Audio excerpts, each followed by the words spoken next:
Ado. We are continuing our track by track listen through to her cover album. I gotta be honest, we're on track 9, the penultimate track. I can't believe we're that far through already. But this song is called Biriki no Dance. So, as always, I decided to look up the original because I will be reacting both to Ado's version and the original. And well, I followed the link that Ado gave. The link to the original takes us back to Nico Video. Now, if you don't know, Nico Video is a different video sharing platform, not so widely known of in the West, but out here we kind of know about it as one of the platforms. And when I opened this up, it's apparently it's called Tin Plate Dance, and it's apparently a Hatsune Miku original song. I'm thinking, yep, I want to know who the actual artist is. So underneath the Ado version, she gave a link for the music and lyrics were by someone called Hinata EW. This is the Twitter. It's very quiet. So, 18,000 followers. That's a lot of followers, but not sort of like massive like some of the artists that we've been looking at so far. So this just seems to be maybe a, not unheard of, but a lesser known Vocaloid producer who's done a song which is only available seemingly on, I'm sure there's a link somewhere where someone's illegally copied it and uploaded it to YouTube. But the original link seems to suggest that we have to go over here to Nico Video. This is a bit of a weird one. I've got to be honest. It's looking here. It's got 5,170,000 views, which is a lot of views. So, although I've got to be honest, I bet the Ado version's probably got more, isn't it? Yeah, the Ado version's got 25 million views. So, this is a curious one. I'm not really sure what to do with this, but we're going to jump in and have a little listen. I am intrigued because we got a full music video and everything for this one. I don't know. I think this more than anything we've done so far, I really want to know the backstory on this. So guys, let me know. I mean, Hatsune Miku is kind of an artist in the most nebulous way someone can be an artist. I mean, she is a voice written for by a billion people. So, I want to know more about the person behind this. But anyway, let's jump in. This is Ado's version. As always, just a quick reminder, we're doing the Ado version first of all because sometimes you get copyright blocked when you do the original. Considering this is on Nico Video, I think it's even more likely I'm going to get copyright blocked for this one. So we might not be able to share listening to the original version together. Therefore, I'm going to listen to the Ado version first of all so you can get the full impact of me hearing the song for the first time, even if I then have to go over, check out the original one afterwards. Anyway, let's jump in. This is Ado's version of Biriki no Dance. Let's see what we think.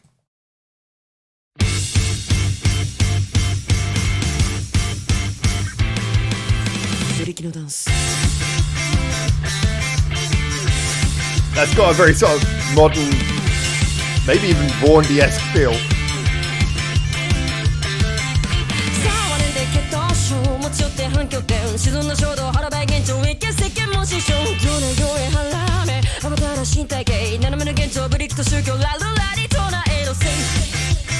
It's very sort of simple, straightforward, funky rock so far. Liking the start. Where are we going with this? The Ado flower.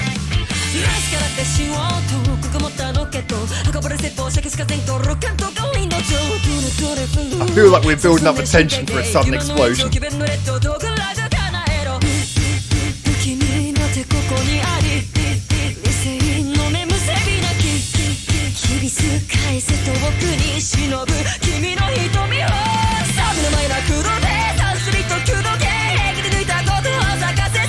That's funky.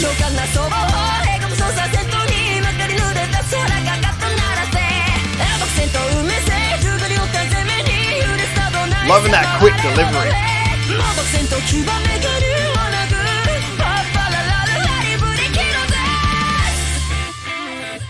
Ooh, the little echo there. That's really cool. That was a nice touch. Nice little production touch there. I wonder if that's the new original.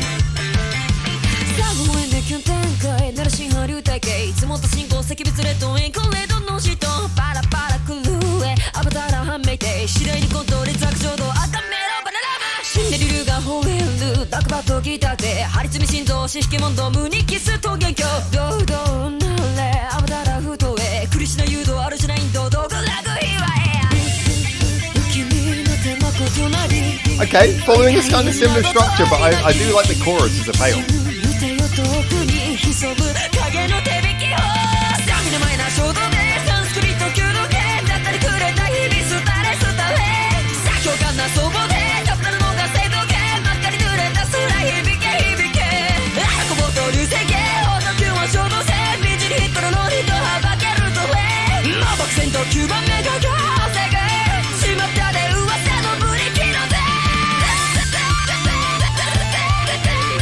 Oh, that's cool. That's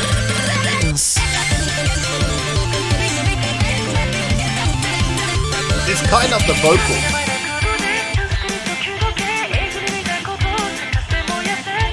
Works especially well with Ado's voice, that effect.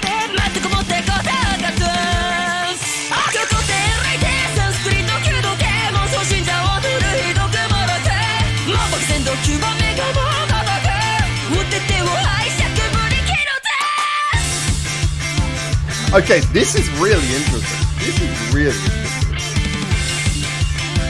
Oh, it just gave a credit. I missed what the credit was.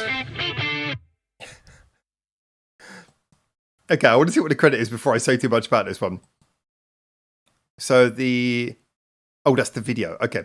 Right. I have to say here, in all honesty, this was a really interesting one for me because in a way, I love the fact that this is such a contrast to everything else on the album, which is always great when you've got like songs which appear in an album, especially the second to last track where you go, that's really different from everything else. It kind of makes you feel like the album is more of an actual collection of songs rather than just a constant attempt to constantly get a hit. It's like, no, I wanted to do a whole range of songs to make an interesting collection. But on top of that as well, this does the quintessential thing that I think an album song should do. I mean, admittedly, every song she's covering is in its own right something that you could look at as a single. But I think when you look at this song, the quintessential thing that an album song should do, you know, a song that's appearing towards the end of the album, is it should feel like something where even if it's not the catchiest, even if it's not the most immediately, oh, well, that's a hit kind of song, it still feels like it gives you something interesting and different that you don't get at any other point on the album. And in this particular case, it's rather interesting because it's got a music video and everything, so I'm assuming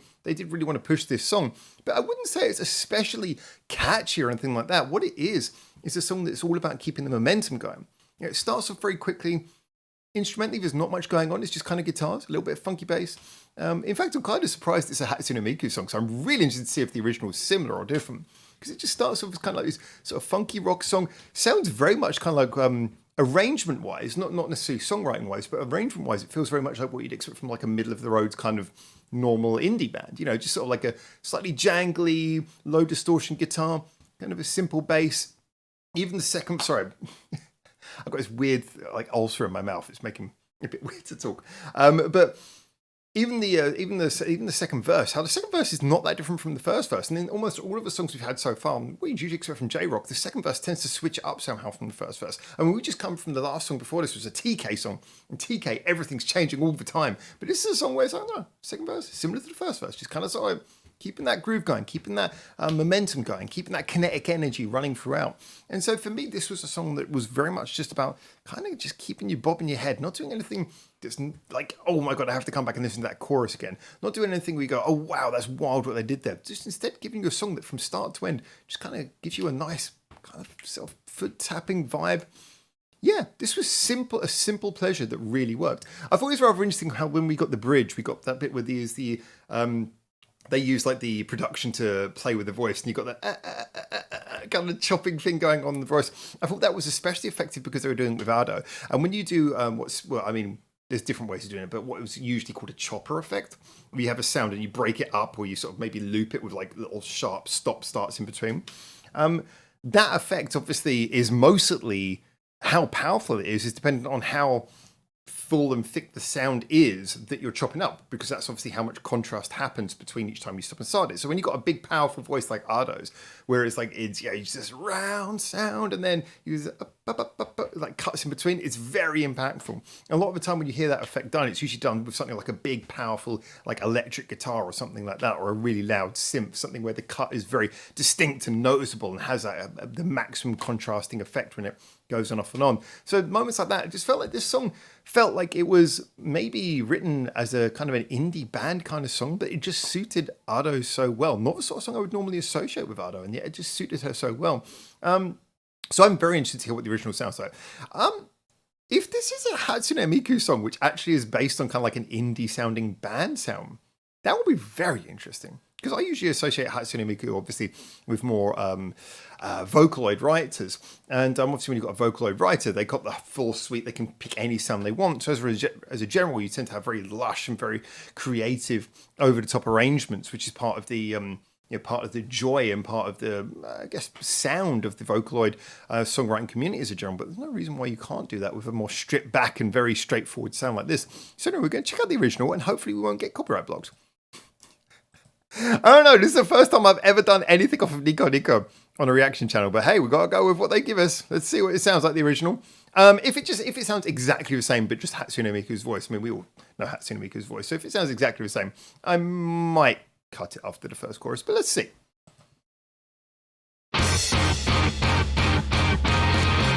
Is this actually an official video?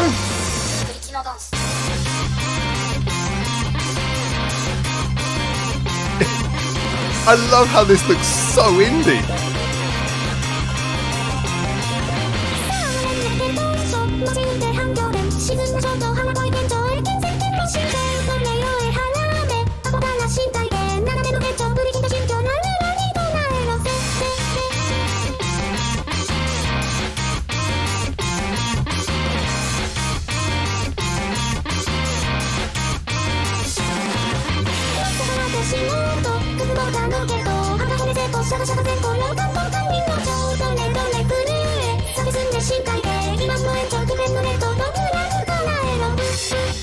You know, I'm getting a little bit more idea. I can take in the lyrics better with them written here.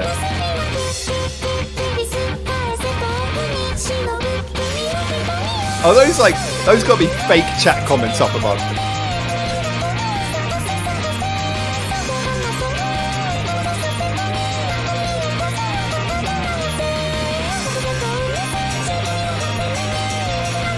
I gotta be honest, the Hatsune Miku's voice just sounds so weirdly falsetto on this.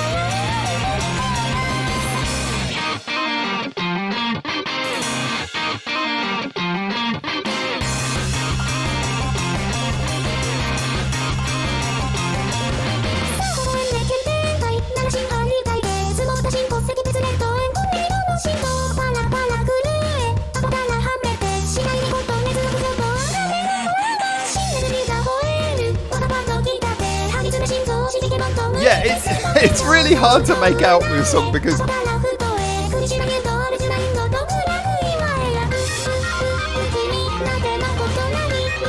I gotta be honest, the falsetto Hatsune Miku voice, I'm not enjoying that. But it is interesting to hear it in its original light.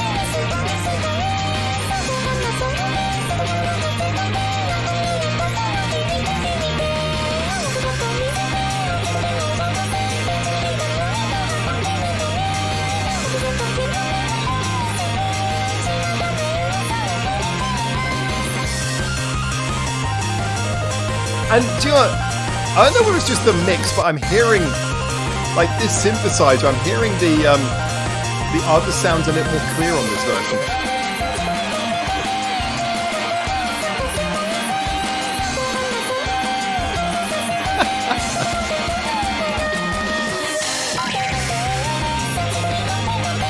Yeah,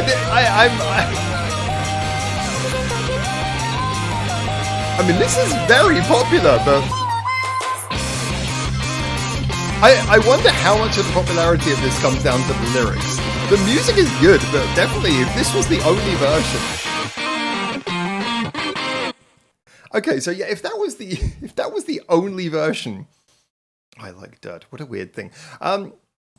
If that was the only version of the song, I think I would have a very weird feeling because, yeah, the lyrics definitely I can understand why that's appealing. It's kind of got that edgy vibe that definitely kind of. People like that. It's something which is edgy, but at the same time doesn't take itself so seriously and get so emo. Ironically, that's a style that Ado is very good at. Ado's used to doing these songs that have kind of an edgy message, a very personal feeling, but kind of keep it upbeat. A little bit dark, but a little bit upbeat at the same time. So I think the way that the song's written, I totally get that. I think the way that it's produced is very interesting because the original version seems to have this much more. It's got a bit more of a raw and ready indie feeling, even than I said the Ado version feels very indie, but the original feels like doubly indie, unsurprisingly, I guess. Yeah, it's kind of got a raw feeling. The synthesizers are kind of loud and in your face, and the mix is very sort of punchy. It's not particularly subtle. It's a mix that's really kind of very upfront with all of its sounds. They're very sort of raw and loud, each individual instrument. So yeah, I like that aspect, but I could be honest, the Hatsune Miku voice sounds pretty terrible. Like, it's like when you hear high pitched real life singers. Sorry, Hatsune. When you hear high pitched singers who are real singers, high pitched vocals can often be really good because you have like a very sort of nimble, high pitched voice. You know, someone like Sue from Silent Siren is an example. You know, someone who sings with a very high pitched voice, but is kind of nimble and can actually use it in a really interesting way. They can bounce around on the notes, and you know, it just sounds natural. Whereas Hatsune Miku turned up that high, it literally sounds like someone's breaking the synthesizer. It doesn't sound like It sounds like that's when we go beyond the synthesizer, the vocal pack's actual range, and we go into the point where it's just taking highest note and then transpose up. So the voice sounds very strained. So yeah, I gotta be honest. I think the songwriting and the potential was there, and I'm glad that Ado saw that potential, and maybe other people who recommended the song. Again, I still haven't got an answer for how that actually works. Did she pick the songs, and then the voting was to pick amongst her selections, or did everyone pick songs and then she selected amongst the songs that were given to her? But anyway, I know there was a degree of her selecting and audience selecting. But whoever brought this song to Ado and however she went about picking this song, I think it was a good choice because she took some. I mean, it's very rare that you get a cover that takes a song and without taking it in a new direction, just simply improves on the original directly. And I think that's what this was. You know, the Ado version I genuinely quite enjoyed. Is it the highlight of the album? Maybe not, but it's a song that I would definitely listen to again and definitely enjoy. And then I listened to the original and I'm like, yeah, I don't think I could listen to that a second time. Not because it wasn't well, not because it wasn't well written, not because it didn't have a really cool idea, just because the execution, probably just the Hatsune Miku aspect, kind of for me fell flat, or at least just didn't quite work. But you know, Ado or whoever saw that song, saw the potential, said, yeah, that is a song that could work. Just needs a good vocalist on it. Bam, throw Ado on it. Job's a good one. So yeah, in my opinion, I feel like I'll be honest, I couldn't listen to the original again. The Ado version, definitely, I kind of enjoyed it. Is it not my favorite, but definitely one that I could listen to and enjoy several times over. So, this is, I've said this on a couple of these songs, not all of them, but a couple of these songs where, you know, the Ado version is probably my favorite. I think it's about 50-50 now. I have to go back and check how many I said the Ado one was my favorite and how many I said the original was my favorite. In this particular case, though, Ado version I preferred. But as I often say with the ones where the Ado version was my favorite of the two, you couldn't have the Ado version without the original. And so, you know, the original artist gets full credit. Even though the original version is not one I could come back and listen to, I'm really glad for the original artist who wrote this song so that Ado could pick it up and see it to fruition. Anyway, as always, those are my thoughts. Get in the comments, tell me what you think, and until I hopefully see you very soon for the next one of these, for now, ciao, ciao.